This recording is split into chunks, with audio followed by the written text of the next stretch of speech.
जैसे सतना का पूरा मेयर इन काउंसिल पूरी गई भोपाल की पूरी मेयर इन काउंसिल बैठी, आमने सामने भोपाल में क्या हो रहा है और सतना में क्या हो रहा है। लोग कहते हैं कि अब नगर निगम में कमीशनबाजी की परंपरा बन चुकी है, तो क्या ये परंपरा आपके कार्यकाल से ही शुरू हो चुकी थी? आईएएस तो आईएएस है। आईएएस की योग्यता और उनकी कर्मठता और निर्णय लेने की क्षमता को नकारा नहीं जा सकता। आपके बाद 4 महापौर निर्वाचित हुए। 4 महापौरों में नंबर 1 का दर्जा विकास के मामले में आप किसे देंगे? ये लोग कुछ कमाई करने के लिए नहीं सोच रहे हैं। हमारा भी कर्तव्य बनता है कि हम इनका सहयोग दें।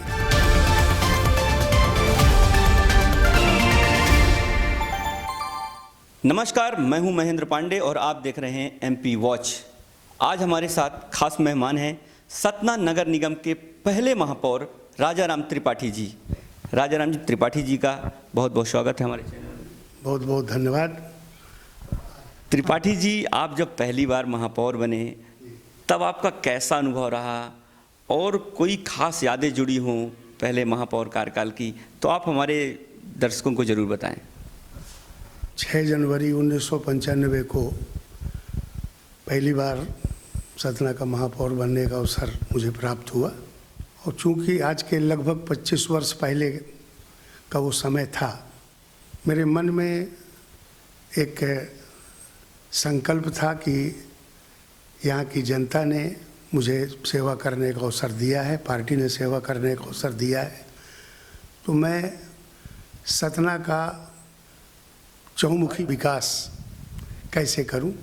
उस समय डायरेक्ट चुनाव नहीं होते थे महापौर के? उस समय जो चुनाव की प्रक्रिया थी वो पार्षदों से थी और मेरे लिए वो बहुत अच्छी बात इसलिए थी कि जो पार्षद जो चुन करके आए थे वो पहली बार कई वर्षों बाद चुनाव हुआ था, नगर निगम का पहला चुनाव था, तो सब अनुभवी और ऐसे लोग चुन करके आए थे जिनके मन में सतना के विकास करने की एक भावना छुपी हुई थी। वो लाभ मुझे मिला और उन पार्षदों ने जो एक ऐसी भूमिका निभाई कि सतना का विकास में उन लोगों ने अपनी अहम भूमिका निभाई, तो इसलिए मुझे ऐसा लगता है कि वो कार्यकाल, मेरे सेवा कार्यकाल को मैं मानता हूँ कि बहुत सफल रहा और जो भी काम धाम हो सके वो उस समय के निर्वाचित जनप्रतिनिधियों की वजह से और जनता जनार्दन के सहयोग से हो सका। आपके कार्यकाल का ऐतिहासिक काम क्या रहा है? देखिए, चूंकि कई वर्षों बाद चुनी हुई निर्वाचित परिषद आई थी, तो हमारे सामने तो पहले जो प्रथम दृष्टया काम होता है, रोड नाली की व्यवस्था करना, पेयजल की व्यवस्था करना, स्वास्थ्य संबंधी व्यवस्था, स्वास्थ्य जनता रहे उसके लिए हम साफ सफाई के पूरा ध्यान दें, तो पहला काम तो हमने वहाँ से शुरू किया। जो प्राथमिक आवश्यकताएं आम जनता की होती हैं, उसके बाद जो हमें ऐसा लगा कि आज आवश्यकता है कि सड़कें अच्छी बने, सीमेंट कंक्रीट की रोड बने, शहर में साफ और सुंदर शहर बने और यहाँ जो खाली स्थान पड़े हुए वहाँ पर पार्कों का निर्माण हो। तो हमारे 45 वार्डों में लगभग 46 पार्कों का निर्माण कराया गया, मेरे कार्यकाल में हुआ। और वो मतलब अब ये तो नहीं कहा जा सकता कि हर वार्ड में पार्क बने, परंतु जहाँ जहाँ जगह थी औसत एवरेज में ऐसा हुआ कि 45 वार्डों में 46 पार्कों का निर्माण हुआ और जो आज भी लगभग सब पार्क बने हुए हैं और आम जनता को समर्पित है। पहले के नगर निगम और आज के नगर निगम में क्या अंतर देख रहे हैं आप? देखिए, पहले के नगर निगम में आय का साधन बहुत कम था। चूंकि आय के साधन के नाम पर चुंगी क्षतिपूर्ति ही मिलती थी और चुंगी क्षतिपूर्ति के अलावा नगर निगम में जो संपत्ति कर की आय थी वो भी बहुत नगण्य थी। और क्योंकि रुचि इसके पहले जो मतलब कि शासकीय व्यवस्था थी उसमें नगर निगम की संपत्ति कर वसूलने में रुचि नहीं थी। हमने एक काम किया, संपत्ति कर को जो है सरलीकरण किया, संपत्ति कर उचित ढंग से लगे, किसी को ज़्यादा न लगे, अन्याय न हो, और संपत्ति कर बगैर बढ़ाए हुए 5 वर्ष तक नगर निगम को चलाया बगैर किसी तरह का टैक्स का अधिरोपण किए हुए चलाया, और जो है कहीं से लोन न लेकर के भी शहर का चौमुखी विकास जो हुआ वो नगर निगम के स्व अर्जित आय से हुआ। और उस समय पर जैसे जो मार्तंड कॉम्प्लेक्स का निर्माण हुआ, जहाँ जो बस स्टैंड के ठीक सामने बना हुआ रेलवे स्टेशन के पास, तो उसका भी बगैर किसी तरह का लोन लिए हुए मार्तंड कॉम्प्लेक्स का निर्माण हुआ और जनता को समर्पित हुआ।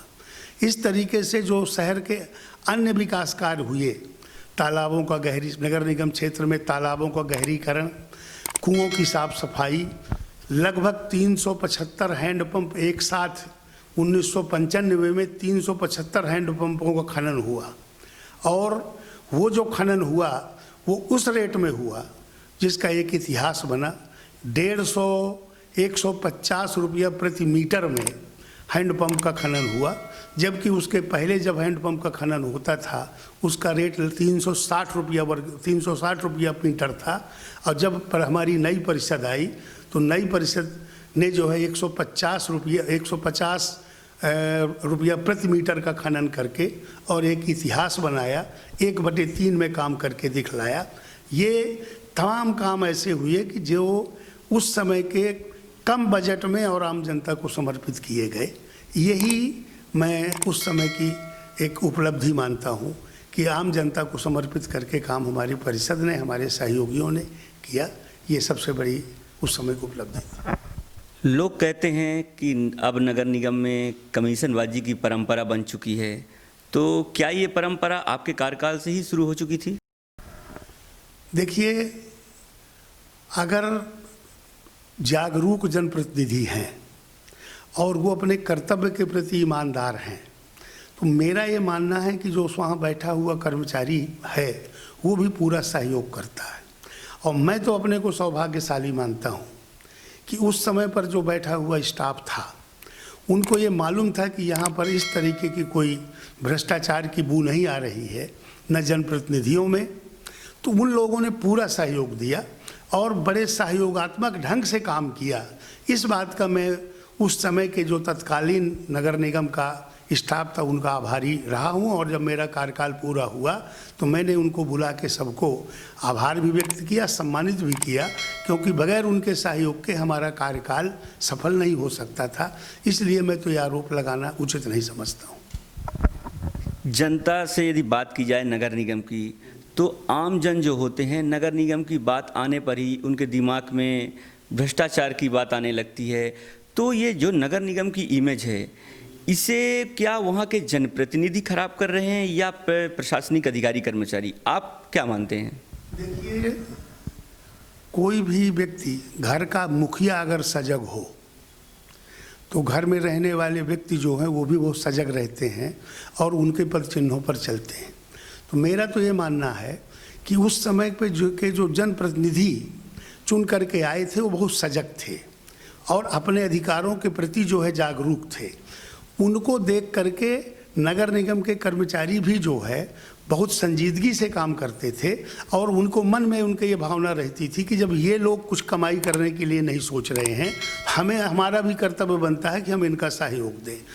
हर वार्डों में हम लोगों ने नगर मकान के नक्शे स्वीकृत करने के कैंप लगाए, संपत्ति कर को सरलीकरण करने के लिए कैंप लगाए, नगर निगम के आयुक्त से लेकर के, और उस समय पर जो राजस्व समिति के जो अध्यक्ष थे वो इंद्रराज सिंह यादव जी थे, जो मेरे से महापौरी का चुनाव लड़े थे।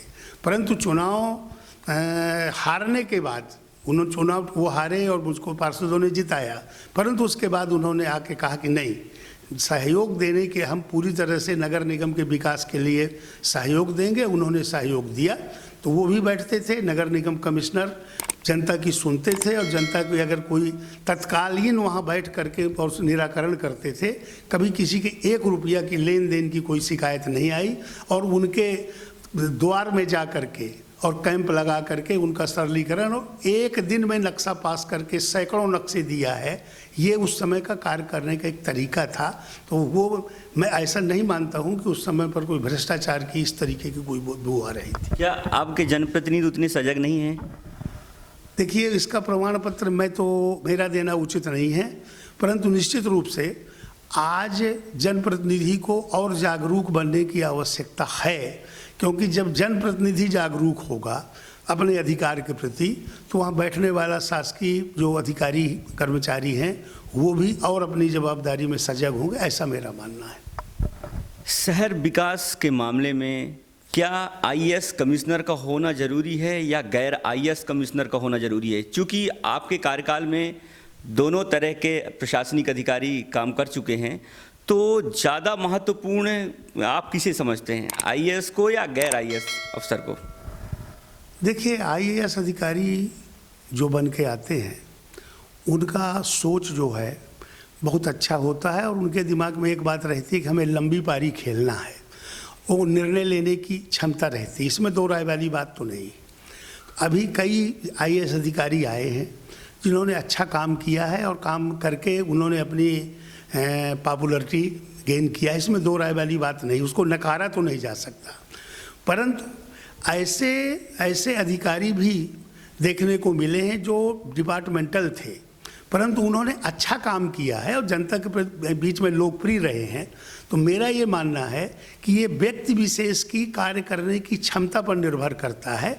आईएएस तो आईएएस है, आईएएस की योग्यता और उनकी कर्मठता और निर्णय लेने की क्षमता को नकारा नहीं जा सकता, इस बात को मैं स्वीकार करता हूँ। और ये तो मेरा व्यक्तिगत मानना ये है कि ये व्यक्ति की कार्य करने के तौर तरीके की सबसे बड़ी विशेषता होती है, और आईएएस के काम करने का जो उनका एक तरीका होता है, जो निर्णय लेने की क्षमता होती है, उसको प्रश्न चिन्ह लगाना उचित नहीं है। मैं ये मानता हूँ कि वो ठोस निर्णय ले करके और एक लंबी दूरी का समय देख के चलते हैं, क्योंकि जब वो नगर निगम में आते हैं उनके पास उनकी पूरी लाइफ रहती है आगे बढ़ने के लिए, तो वो लोग जो है जो निर्णय लेते हैं वो उस नज़रिए से लेते हैं। और अच्छे अधिकारी आए हैं सतना के लिए, इसलिए उनके कार्यकाल को प्रश्न चिन्ह लगाना मेरे लिए उचित नहीं होगा। अब एक ही दल के महापौर होते हैं, अध्यक्ष होते हैं, उसके बाद भी दोनों के बीच में गतिरोध देखने को मिलता है। क्या आपके ज़माने में भी महापौर अध्यक्ष के बीच में एक गतिरोध हुआ करता था? देखिए, पहले हमारे ज़माने में पहली बात तो ये थी कि ये व्यवस्था हमारे ज़माने के बाद लागू हुई। पहले महापौर और उप महापौर होते थे, और पहले हमारे 2.5 साल तक जो हमारा कार्यकाल था उसकी अध्यक्षता महापौर करता था। 2.5 साल के बाद व्यवस्था में परिवर्तन हुआ और उप महापौर का पद समाप्त होकर के अध्यक्ष बना दिया गया। मेरे कार्यकाल में ही ये माननीय दिग्विजय सिंह जी के मुख्यमंत्रित्व काल में ही ये निर्णय हुआ था और ये लागू हुई थी व्यवस्था। कौन बनाए गए थे अध्यक्ष आपके कार्यकाल में? लल्लू लाल सतनामी पहले उप महापौर थे, उन्हीं को बाद में अध्यक्ष बना दिया गया था। तो वो भी कांग्रेस पार्टी के ही थे, परंतु उन्होंने जो है हमें पूरा सहयोग दिया। जब वो पहले उप महापौर थे तब भी हमारे साथ थे, और उसके बाद जब अध्यक्ष बने तब भी हमारे साथ थे, और हम लोगों ने एक हो करके एक साथ मिलजुल करके काम किया। इसलिए हमें कोई व्यवधान उत्पन्न नहीं होने पाया, हमारे कार्यकाल में व्यवधान नहीं हुआ। बाद में हमने देखा कि आई पर वो समय समय की लोगों की स्थितियाँ परिस्थितियाँ पर निर्भर करती हैं। उसमें जब दो रास्ते में लोग चलेंगे तो निश्चित रूप से व्यवधान होगा। अगर सोच अच्छा होगा, हमारा सोच जो था वही हमारे अध्यक्ष जी का सोच था, इसलिए कोई व्यवधान होने का प्रश्न ही नहीं था। आपके कहने का आशय है कि सोच सही होनी चाहिए तो व्यवधान नहीं आएगा? व्यवधान नहीं आएगा। अच्छा, आपके ज़माने में जो परिषद हुआ करती थी, आजकल परिषद में देखते हैं आपकी कुर्सियां फेंकने लगते हैं, बहुत विवाद होते हैं, वाद विवाद होते हैं। ऐसे ही वाद विवाद क्या पहले भी होते थे? देखिए, ये तो प्रजातंत्र है, एक आध बार ऐसी नौबतें आई भी हैं, ऐसी बात नहीं है। परंतु हमारा कार्यकाल उस समय पर मैंने जो पहले कहा कि चूंकि बहुत जागरूक जनप्रतिनिधि थे, वो मर्यादा का पालन करना जानते थे और उनको अच्छा खासा मैंने अनुभव था राजनीति का, इसलिए विकास के मामले में कभी इस तरीके की बात नहीं आई। उनको ये लगता था कि शहर का विकास होना चाहिए और ऐसे मामले में उनका सहयोग भी मिलता था। किसी से मतांतर हो सकता है या कोई हमसे स्पर्धा इस बात की रखता है कि भाई ये महापौर क्यों बने हैं, हमको बनना चाहिए था, हमारा अधिकार छीन लिया है, तो वो तो उसको तो कोई दूर नहीं कर सकता।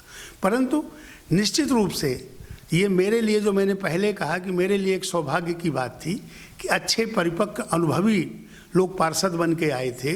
तो जो आजकल लोग कुछ नहीं बोल पाते हैं या कि दबाव में आकर के अपनी अभिव्यक्ति नहीं कह सकते हैं या इतना दबाव में रहते हैं कि अगर हम कुछ बोलेंगे तो हमारे वार्ड का विकास नहीं होगा, ऐसी परिस्थितियां हमारे कार्यकाल में नहीं थी। अच्छे जो चुने हुए जनप्रतिनिधि और इस स्तर के भी जनप्रतिनिधि थे कि एक बार दो बार तो भोपाल में हम लोगों का स्पर्धा भी हुई है भोपाल नगर निगम और सतना नगर निगम से। किस तरह की प्रतिस्पर्धा होती थी? स्पर्धा जैसे सतना का पूरा मेयर इन काउंसिल पूरी गई भोपाल की पूरी मेयर इन काउंसिल बैठी, आमने सामने भोपाल में क्या हो रहा है और सतना में क्या हो रहा है। तो सतना के जो हमारे टीम के लोग थे मेयर इन काउंसिल के, वो भोपाल की टीम से कहीं 19 नहीं पढ़े, बराबरी की 21 पढ़े। और बाद में वहाँ के जो महापौर जी थे उस समय पर श्री माननीय उमाशंकर गुप्ता जी और IAS तिवारी जी वहाँ के कमिश्नर थे, उन लोगों ने कहा कि खुशी हमें इस बात की है कि सतना जैसी छोटे से ज़िले के जो मेयर इन काउंसिल के लोग हैं उनमें राजनीतिक जागरूकता भोपाल से कहीं कम नहीं है, कहीं अच्छी है। उन्होंने तारीफ़ किया। हमको भी मन में संतुष्टि हुई कि हमारे सतना के लोगों ने जो है अपनी योग्यता और कर्मठता का परिचय दिया है, ऐसा भी मौका मिला है। तो मेरे लिए गौरव की बात यह है कि जो मेरे साथी थे तत्कालीन पार्षद चुने हुए मेयर इन काउंसिल के मेरे साथी थे, उन लोगों ने सतना का नाम आगे बढ़ाया है, पीछे नहीं होने दिया कभी। अभी तक अधिकतर महापौर के कार्यकाल में महापौर और कमिश्नर के बीच में गतिरोध रहा है, ऐसी स्थिति क्यों उत्पन्न हो जाती है?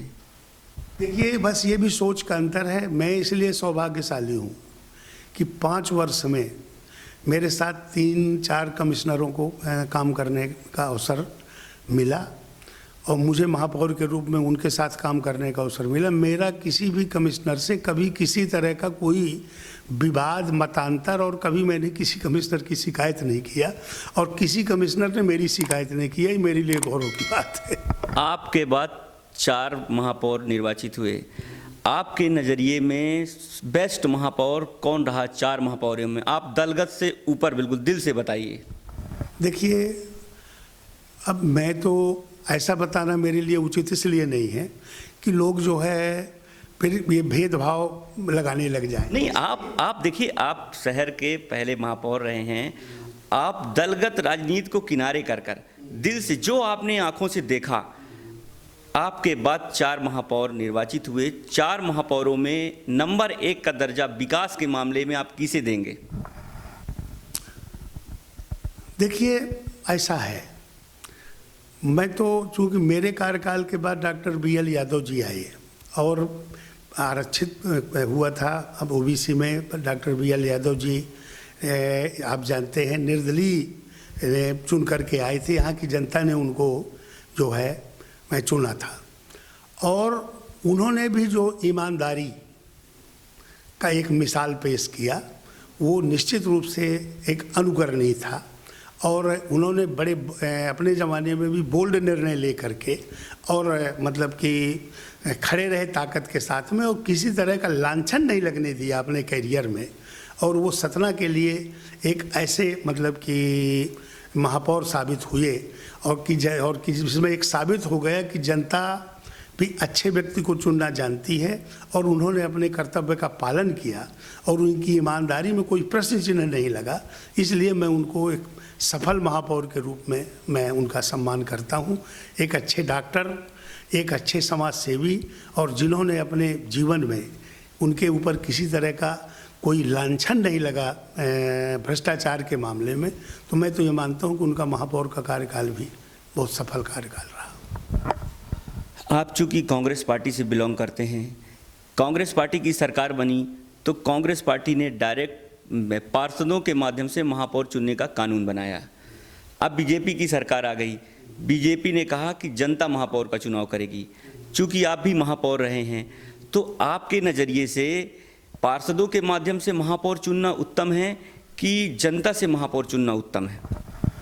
देखिए, अगर अच्छे जनप्रतिनिधियों का चयन करना है तब तो पार्षदों से महापौर चुनना ज़्यादा उत्तम है, क्योंकि उससे तमाम ऐसे लोग पार्षद का चुनाव लड़ते हैं जो महापौर की हैसियत के व्यक्ति होते हैं, तो उनको चूंकि महापौर बनना है इसलिए वो पार्षद का चुनाव लड़ेंगे। तो उसमें हर वार्ड के अधिकांश वार्डों के जो पार्षद हैं वो अनुभवी और लोग चुन करके आते हैं, जिससे शहर का विकास ज़्यादा तीव्र गति से हो सकता है। आम जब चुनाव, जैसे अब जो नई पद्धति अभी कल से पुनः लागू हुई है, इसमें अब सबको मालूम है कि डायरेक्ट चुनाव जो होना है वो सिर्फ महापौर का होना है, तो महापौरी में तो काफ़ी लोग अपना अपना दावा आजमाएंगे, परंतु पार्षदी में अनुभवी लोग नहीं चुनाव लड़ते हैं, जिससे अनुभवी लोगों का अभाव हो जाता है। अब मैं ये पुनः कहता हूँ कि विकास के लिए अनुभवी जनप्रतिनिधि होना बहुत अनिवार्य है। यदि अब वार्ड का पार्षद अनुभवी व्यक्ति और जागरूक व्यक्ति चुन करके आएगा तो अपने क्षेत्र का वो चहुमुखी विकास कराने में सक्षम होगा। और यदि अनुभवी व्यक्ति नहीं आएगा और उसका सिर्फ एक ही उद्देश्य होगा कि चलो कोई भी लड़ गया, कोई भी किसी भी वजह से जीत गया, तो वहाँ का विकास जो है अधूरा रह जाएगा। इस बात को मैं आज भी मानता हूँ, और इस बात ये मेरे हिसाब से ये बात जो है उचित ही होनी चाहिए। सतना शहर के लिए एक टोटका कहा जाता है कि जो महापौर बन जाता है वो दोबारा चुनाव नहीं जीतता, और आप पहले महापौर रहे, उसके बाद आप लोकसभा का चुनाव, विधानसभा का चुनाव, लोकसभा का चुनाव हारे। क्या मानते हैं आप, क्या ये टोटका है या एक भ्रांति है केवल? मैं तो भ्रांति मानता हूँ, ऐसा नहीं है। बात तो मेरे साथ भी बात ये लागू होती है, परंतु ऐसा है नहीं। ये तो जो कि संयोग की बात होती है, और संयोग में कभी कभी ऐसा हो जाता है कि उसको जब ऐसी घटनाएं होती हैं और एक व्यक्ति के साथ नहीं, अगर 2-3 व्यक्तियों के साथ होती है तो लोग बाग उसको एक उदाहरण तो बना ही लेते हैं, पर मैं इसको नहीं मानता हूँ। मैं ये मानता हूँ कि ये एक संयोग है, और उस संयोग को चाहे जैसे भी आदमी अपने मन से मान ले, परंतु ऐसा कुछ नहीं है। ये समय है, समय जो है वो समय की गति कभी रुकती नहीं है। तो ऐसी परिस्थितियां बनती गई। मैं खुद उदाहरण हूँ, उसके बाद 4 चुनाव लड़ा, चारों चुनाव हार गया, अपनी जगह बात है। परंतु इसमें मैं ये नहीं मानता हूँ कि मैं महापौर बनने के कारण हारा हूँ। ये समय, संयोग, परिस्थितियाँ उस पर निर्भर करती है, इसलिए मैं इस बात को तो मानने को तैयार नहीं हूँ। अब आने वाले महापौर के लिए क्या टिप्स देना चाहेंगे कि शहर की जनता को आप क्या मैसेज देना चाहेंगे कि आप किस तरह का महापौर निर्वाचित करें जिससे अच्छा विकास हो और नगर निगम में भी एक अच्छा माहौल तैयार हो? आप क्या टिप्स देना चाहेंगे? देखिए, मैं तो ये चाहता हूँ कि सतना शहर का जो आगे चुनाव होने जा रहा है, ऐसा महापौर निर्वाचित जनता करे, क्योंकि जनता को वोट देना है। ये जनता को सोचना होगा कि हमारा जो महापौर चुन करके आए वो हमारे चहुमुखी विकास, शहर का विकास कैसे हो। क्योंकि सतना एक उभरता हुआ शहर है, स्मार्ट सिटी भी है, और यहाँ जो है आज ज़रूरत है विकास की।